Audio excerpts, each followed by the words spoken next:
Y es momento de abordar otro de los temas de portada que tiene que ver con lo que habíamos indicado, un fallo judicial en el que se resolvió que Sergio Rivarola, el ex titular del ANSES, deberá enfrentar el banquillo de los acusados tras una denuncia realizada por una mujer por una agresión en la vía pública. La denuncia es de julio del 2020. Han pasado más de 5 años desde aquella presentación y aún después de varias interposiciones por parte de la defensa de Rivarola no se ha llegado a una resolución. Sí, este fallo que parece avanzar en este sentido del juicio oral. Para eso vamos a sumar a nuestra compañera Karina Ambrogi. ¿Cómo le va, señora? ¿Qué tal? Buenas noches. Saludo a toda la audiencia, que nos escuchamos cada tanto, pero la verdad que es un gusto venir en una semana tan importante en la reivindicación de todas las leyes que hemos supido conseguir en materia de violencia de género. Una semana en la que ha habido una sentencia que era muy esperada y muy visible, y que tiene que ver con la posibilidad de que la palabra de la mujer adquiera relevancia, ¿no?, en un juicio. No solamente la palabra de la mujer, ¿no?, todo un conjunto también probatorio que suma. Estamos hablando del caso de Julieta Prandi, que no solamente es la palabra de ella, sino que también es un conjunto de pruebas, pero por sobre todo es la palabra de ella, ¿no?, como lo vivimos también aquí en Río Cuarto, con otro de los casos que fue tan emblemático de abuso sexual, ¿no?, estos delitos en los cuales la jurisprudencia ha avanzado y ahora tomo como válido, como verdadero, como prueba importante en casos en los que no puede haber una presencia de otra persona que vea el testimonio de la mujer acompañada de las pericias necesarias para valorar ese testimonio, ¿no? Y en este caso, con la novedad que se conoció esta semana, ¿no?, de la decisión que ha tomado la justicia de llevar a Sergio Rivarola, el ex titular del ANSES, al banquillo de los acusados. Recordemos, esta denuncia se realizó en julio del 2020. En aquel momento una mujer denunció haber sido golpeada en la vía pública. Creo que incluso hasta fue registrado por cámaras ese momento, sí, por parte de Rivarola. ¿Por qué vamos a hablar de este caso en este segmento? En realidad, independientemente de quién sea, lo importante de esta sentencia, que también llega justo esta semana, es que vuelve a poner sobre el tapete los derechos conseguidos en materia de legislación en casos de violencia de género. En realidad lo que se denunció no fue un golpe solamente, sino que fue la calificación es lesiones leves agravadas. Lo que se denunció también es violencia de género, ¿no? Muchas veces si no está el golpe o el único delito que se ve es el golpe. Y por eso me parece importante y me parece ejemplificador la sentencia que volvió de Córdoba, de la que participó una jurista que suele dar cursos de género en Río Cuarto a las y los abogados de nuestra ciudad. Es muy reconocida también por su trayectoria en este tema. Entonces lo que me parecía importante es invitar al abogado que está a cargo de la querella para que nos explique justamente por qué en este tipo de casos no se puede suspender el juicio a prueba, que es lo que pidió la defensa. Lo vamos a sumar entonces al doctor Ignacio Fernández Sardina, quien asesora desde la querella a la mujer que denunció a Sergio Rivarola. Doctor, ¿cómo le va? Buenas tardes. ¿Qué tal? Buen día, Pablo. Buen día, Karina. ¿Cómo les va? Buenas noches, perdón. Doctor, cuéntenos qué es lo que ha resuelto. Primero, ¿qué cámara intervino y qué es lo que resolvió en relación a la situación de Rivarola? Bien, la Cámara que intervino es la Cámara Criminal de Primera Nominación, que había dispuesto ya la elevación a juicio y rechazó la suspensión del juicio de prueba que había solicitado Rivarola, y no conforme con esa decisión interpuso un recurso de casación. Nosotros expresamos nuestra disconformidad, sabíamos que no procede tampoco el recurso de casación en esta instancia, no obstante ello fue concedido y bueno, en estos días ha sido rechazado el recurso de casación que había interpuesto por el Tribunal Superior de Justicia, con lo cual esto se confirma la elevación a juicio de la causa en contra de Sergio Rivarola, que como bien indicaba recién Karina, es un delito de lesiones leves agravadas. Doctor, ¿qué argumentos dio la Cámara para elevar a juicio la causa? ¿Cómo? ¿Qué argumentos ha dado la Cámara para que Rivarola enfrente un juicio? ¿Por qué se rechazó la probation? Porque en los casos en donde el agravante de las lesiones es la violencia de género, por los tratados internacionales que nuestro país tiene suscritos, se ha obligado a perseguir criminalmente ese tipo de delitos, y no sería congruente con esos tratados internacionales que nuestro Estado se ha obligado a cumplir, no sería coherente admitir una solución a la acción, una extinción de la acción penal de este tipo, con lo cual esto ya no es novedoso el aspecto en este caso, ya era una jurisprudencia fijada, pero bueno, la verdad que el Tribunal Superior de Justicia se tomó el trabajo de explicar cómo el contexto de violencia de género en relación a la víctima fue reconocido incluso por el propio victimario, poniendo en este caso a la víctima en una situación de desigualdad y de debilidad propia de esa situación de violencia. Para explicar un poco qué significa que se hubiera aceptado, o en qué caso sí se puede aceptar que se suspenda el juicio a prueba, es decir, ¿qué implica si hay una figura penal por la cual se está cursando un juicio? ¿Qué implica que se dé la posibilidad o el beneficio, por decirlo de otro modo, de que se suspenda el juicio a prueba? Que se suspende el juicio a prueba implica que tiene que haber una reparación integral del daño generado, que en este caso se había ofrecido una indemnización simbólica. Significa que el juicio no se realice, se establecen ciertas reglas de conducta, y si esas reglas de conducta son seguidas por el victimario, la acción penal se extingue.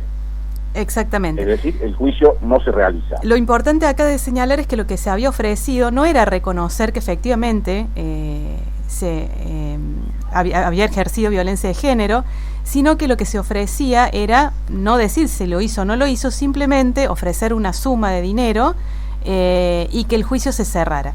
Voy a leer un fragmento. Efectivamente, sí. Efectivamente, porque la probation precisamente no implica ni importa el reconocimiento del delito. Claro. Es un instituto de extinción de la acción penal que está previsto para aquellos casos de delitos con penas menores, o mejor dicho, que la pena expectativa sea en suspenso. Claro. Hasta 3 años, exactamente. Bueno, ahí hago foco porque de haberse aceptado la suspensión de juicio a prueba, quiere decir que quedaba, nunca se iba a determinar si efectivamente el hecho ocurrió o no.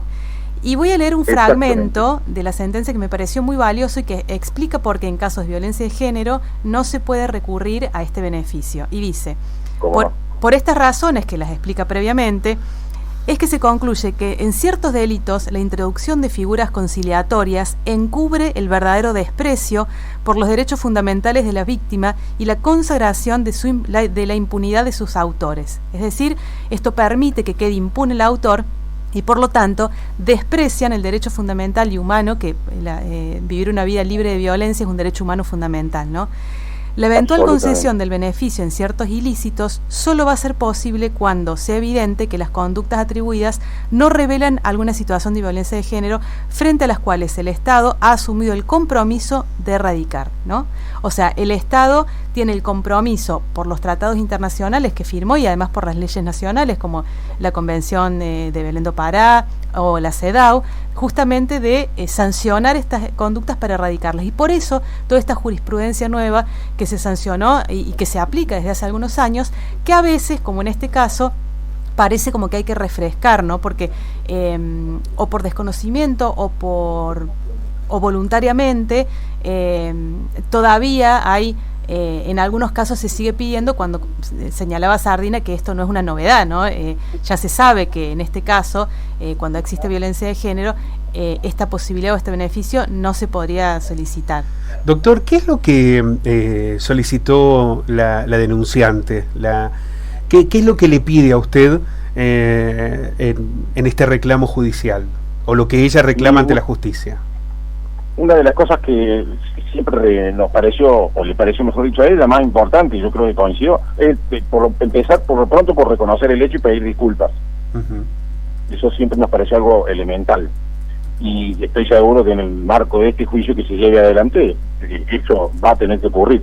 porque el cúmulo probatorio recabado y evaluado por el Tribunal Superior de Justicia, sin lugar a duda, de alguna manera anticipa una probabilidad muy alta de condena en el juicio. Lo que es importante también destacar es que en este caso, independientemente de lo que la víctima pida, los delitos tienen una configuración y por lo tanto una pena, ¿no? Después obviamente se pide, como pasó en otros casos, el fiscal pide una cosa, la querella pide otra cosa, la defensa pide otra, pero lo que siempre buscan las denunciantes de violencia de género es justicia y reparación. Siempre lo que buscan es justicia y reparación. Principalmente también por eso la importancia de estas sentencias en los que ponen el énfasis en erradicar la violencia de género, que no solamente importa el golpe, que no solamente importa la violación, sino que hay muchos otros delitos que son violencia simbólica, violencia psicológica, violencia económica, que también deben ser erradicados y también tienen que tener una pena, ¿no? Entonces siempre lo que buscan... Sí. Ese es precisamente el contexto que remarca el Tribunal Superior de Justicia y lo valora y lo eleva para tener en consideración la calificante que sí resulta... El agravante, digamos. El agravante, exacto, y el contexto de violencia de género es lo que en definitiva termina haciendo imposible la aplicación de este instituto como es la suspensión de juicio de prueba.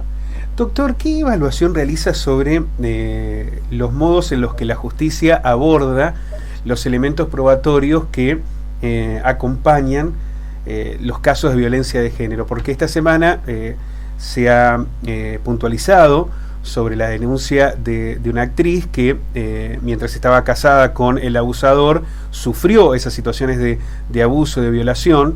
Hubo una condena de 16 años para ella, donde se valorizó fundamentalmente su testimonio, el aporte de las pericias.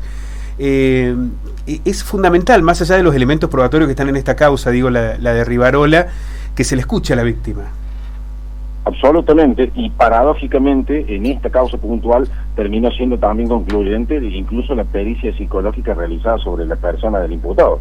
O sea, ya no solo tomar la declaración de la propia víctima, la realización de la pericia de la propia víctima, sino también la pericia realizada sobre el supuesto autor del delito. Con lo cual, la verdad que hay una evaluación integral donde se analiza que no haya o que no existan lo que se llaman elementos amfibológicos, es decir, contradicciones entre los indicios y pruebas recabadas que permitan sostener con un alto grado de probabilidad la posibilidad de condena en un juicio. ¿Usted valora especialmente que se esté sosteniendo esta... porque digo, es un cambio muy fuerte para la justicia, ¿no? Que en algún momento le exigía a la víctima demasiadas cosas para poder confirmar o ratificar que había sido víctima de un abuso o de violencia de género. La verdad que es un estándar probatorio que comenzó, digamos, a llevarse adelante allá por el año 2001 aproximadamente en la justicia de Córdoba, y que ha ido evolucionando hacia, bueno, obviamente lo que es el abordaje de los equipos técnicos multidisciplinarios, los peritajes psicológicos, los peritajes psiquiátricos, ni que hablar, como señalabas hace un rato vos, Pablo, la existencia también de cámaras que muchas veces captan la situación. Pero bueno, la verdad que nadie puede pedir que esté filmado un delito de estas características cuando sabemos que el 99% de claro, ocurren en la intimidad de un lugar. Claro. Sería pedir una prueba diabólica para poder condenar existencia de este tipo de testigos o de filmaciones. Así es, eso es lo importante, ¿no? Y también, bueno, el movimiento que permitió que todas estas cosas se tengan en cuenta en el marco de la justicia, también parte del Yo te creo hermana, ¿no? Que justamente era eso, cuántas veces y cuántos casos hay de mujeres que han, mujeres y entidades feminizadas, personas de la diversidad, que han hecho denuncias de violencia de género y básicamente no se les creía, ¿no? Ni siquiera hasta el día de hoy, a mí me han llamado muchas chicas que han sido abusadas y que tienen la denuncia en la policía y nunca avanzó, y si avanzó llegó a tribunales con suerte porque un abogado consiguieron el dinero para que un abogado vaya a la policía y de ahí digan, che, tienen esto acá, mándenlo a la justicia, ¿no? Sigue siendo un ámbito muy complejo cuando se denuncia incluso un abuso sexual. Imagínense la violencia psicológica, la violencia simbólica, la violencia económica. este caso y esta sentencia me parece que es importante, pero no olvidemos que se da porque hubo un golpe, ¿no? Tendríamos que ver si hubiéramos llegado hasta acá, si ese golpe no hubiera existido, claro, y si no hubiera existido la Cámara. Claro.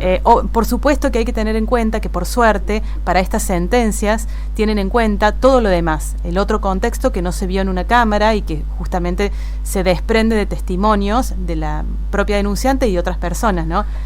Doctor, técnicamente, ahora Rivarola, digamos, la Cámara donde caiga la causa va a tener que fijar una fecha de juicio, y Rivarola sí o sí va a tener que enfrentar, o por ejemplo está la alternativa de un juicio abreviado, donde, bueno, ahí ya sí tendría que reconocer la autoridad del hecho. Claro, lo que pasa es que en la existencia o en la posibilidad de juicio abreviado ya la querella no tiene posibilidad, más allá de expresar su opinión y ser escuchado por el Ministerio Público. Pero bueno, ya la existencia de juicio abreviado importa un reconocimiento del hecho, una posibilidad de condena cierta y un acuerdo de pena entre el fiscal y el imputado. Bueno, es lo que pasó. Esa situación ya es absolutamente diferente de la de probation. Creo que es lo que pasó con Carrizo, si mal no recuerdo. Claro, Carrizo admitió en un juicio abreviado en Córdoba haber sido autor del hecho y por eso se impuso la condena. En este caso es una condena excarcelable. Sí, es una condena que admite la pena en suspenso, o la prisión en suspenso, ¿se entiende? Uh-huh. Está claro, porque es menor, en cualquier caso sería menor a 3 años. Exactamente. En principio las condiciones o las particularidades que tienen que evaluar el Poder Judicial, tanto su nivel de instrucción, la existencia de delitos anteriores, si tienen antecedentes penales computables, bueno, una serie de elementos que marca el código, que es obligatorio que el tribunal valore para determinar la extensión de la condena.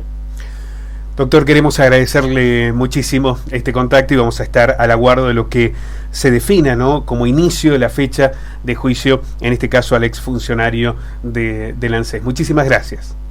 No, por favor, gracias a ustedes por ocuparse de estos temas tan importantes que la verdad que son absolutamente relevantes, no solo para la víctima, sino para la sociedad en su conjunto. Muchas gracias. El doctor Ignacio Fernández Sardina, abogado en representación de la querella de la mujer denunciante contra Sergio Rivarola. Bueno, ahora lo que queda es que se fije la fecha de juicio. Esto puede llevar tiempo porque Rivarola no está detenido ni va a estar detenido aun cuando fuera la condena, salvo que cometa otro delito. Sí, no hay ningún motivo, y además me parece, al menos me parece a mí lo importante, más allá de esta situación en particular, de este caso en particular, lo importante es estas sentencias que está dando la justicia, ¿no? Creo que eso es lo relevante, el hecho de, independientemente de los casos en sí, de lo que pasa con este caso en particular, que obviamente esperamos que haya justicia y que sea justo, ¿no? Que sea para la sentencia que corresponda, pero sí poder leer estas sentencias me parece que es gratificante, porque significa que ninguna de las conquistas que hay hasta el momento se ha caído pese a tantos discursos adversos. Está claro. Bueno, muchísimas gracias, señora. A ustedes. La resolución de la justicia, en este caso la Cámara Primera, que definió que Sergio Rivarola, el ex titular del ANSES, tiene que ir a juicio por este caso de violencia de género, y ya no hay posibilidades de casación porque la última instancia es la que se agotó a partir de este fallo.